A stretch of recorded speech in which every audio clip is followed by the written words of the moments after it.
Hey, John Mylant here. Welcome to the first of 6 videos, my friends, where we're going to break down something that holds a lot of us back, the inner critic.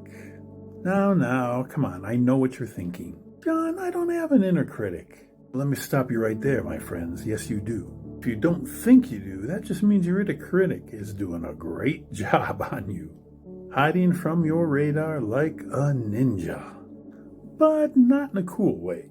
It's more like that kind of ninja who trips you up. You're walking into a kitchen for a snack maybe late at night. Sneaky little thing.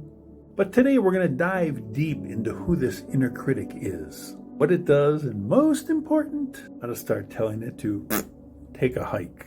So let's paint a picture. Picture this. You're about to take on something big, maybe a new business venture. You're making some move in your personal life. Feel that spark of excitement, right? And then, bam! This voice pops up. It's a bit like that person who criticizes everything you do. They can't seem to ever get it right themselves. And we call this the inner critic. The inner critic is that voice inside your head that judges, causes doubt, and literally undermines your confidence. It's like that guy at the back of a room at a party who points out the flaws of everybody else in the conversation, but doesn't have the courage to start his own. That voice inside you that says, you're not good enough, or you'll never make it. Man, it loves to magnify your mistakes, even those little ones. This voice, you guys, it loves fear. In fact, it feeds on it. It tells you, hey, don't take that risk. Or it'll say things, hey, you should be more successful by now. You know, others your age have done a lot more. Why are you falling so far behind? And it's not done there. Oh, no, my friends. It keeps going. You'll never measure up. And at this point, if you're still listening, it will start whispering to you. You're not capable. You don't belong here. And that, my friends, is the power of the inner critic undermining you with doubts. Now, let's talk about fear, the good old F word. What the inner critic loves to toss around like confetti at a parade. And it will amplify every little fear, whether it's real or imagined. Do you ever mess with something small and then hear the voice of doom? Say something like this: you failed before, so you will fail again. That inner critic tells you, hey, don't try again, it's too risky. But you see, that is the trick. The inner critic wants you to remain exactly where you are, in your perceived comfort zone, a place where nothing changes and nothing gets better. And I call it the zone of stuck. Judging, doubting, amplifying fear. Let's see, what else? Highlighting mistakes, setting impossible standards. The inner critic won't just stop with fear. It will take pride in creating impossible expectations. Maybe you've heard it. It'll say things like this: you should never fail. Success means perfection. You should have everything figured out by now. Why aren't you further ahead? And the real kicker? It makes you think this stuff is normal. Like you should never stumble, never miss a step. Newsflash, people, that's not normal. So let's talk about how the inner critic manifests. Yes, I'm using fancy words now, but bear with me, okay?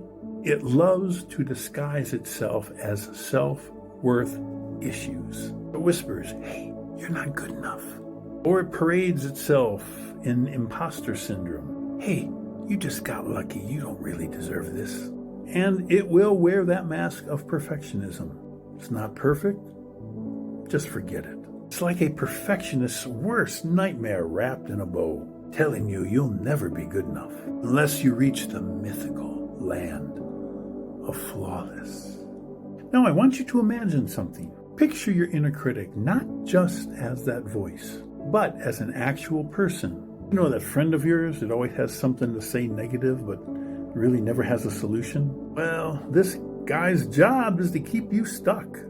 He loves when you stay comfortable, but only because it means that you will never grow. He's like the old friend who says, hey, just stay on the couch. It's a safe place. Here's the thing, you guys. That's all fear talking. Fear wants you to remain stuck, but it also pretends to have your best interest at heart. It'll say things like, hey, stay where it's safe, or change, that's kind of risky. Or even, hey, why take a chance? But let me tell you something, true growth, it comes when you step outside your comfort zone. That, my friends, is where the magic happens. Look, the inner critic, very clever. It loves limiting beliefs, like a little voice in your head telling you, you're not a natural leader. You'll never be confident enough, so why try now? Friends, that's the voice we need to shut down. We can't let it run the show anymore. So you want to do something after this video? Here's what you can do right now. Recognize the inner critic for what it is. Fear-driven voice trying to hold you back. Don't engage with it. You're playing chess with someone who always cheats. You'll never win.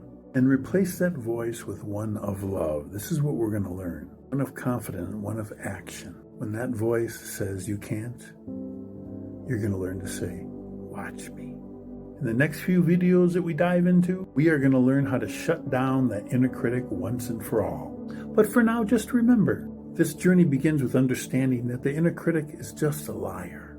And I'm here to help you tell it to pack its bags and get out of your head. John Mylant here. I will see you in the next video.